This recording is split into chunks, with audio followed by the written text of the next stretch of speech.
So someone asked why MS doesn't cause fourth nerve palsy more often, and as a corollary to that, why does it cause sixth more than third, more than fourth? And if we have time, we'll talk about INO. So the multiple sclerosis is demyelinating lesions, and they have to be in the central nervous system. That is the definition of the multiple sclerosis lesion.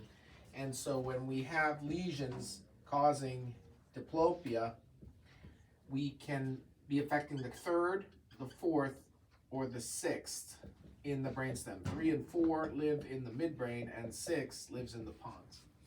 However, the only part of the nerve that can be affected is the fascicle, which is this part inside of the central nervous system. Once the nerve leaves, this sixth nerve leaves the root exit zone of the pons, this is like a peripheral nerve now. So when we have MS lesions, they cause plaques that affect the fascicle or the nucleus of the sixth nerve. The third nerve, and the thing about the fourth is it exits dorsally and then wraps around.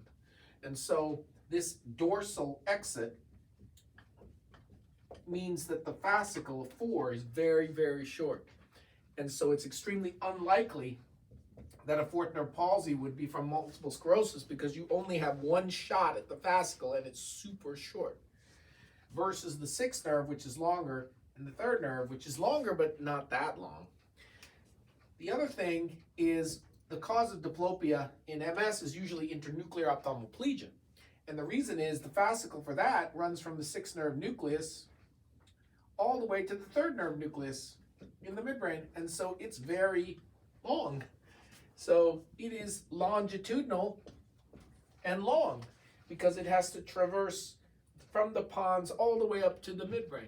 And so you have many chances at getting an MLF lesion, but you only have one shot at the sixth nerve in fascicle, and you have one shot, but a super short shot for the fourth nerve because it exits dorsally.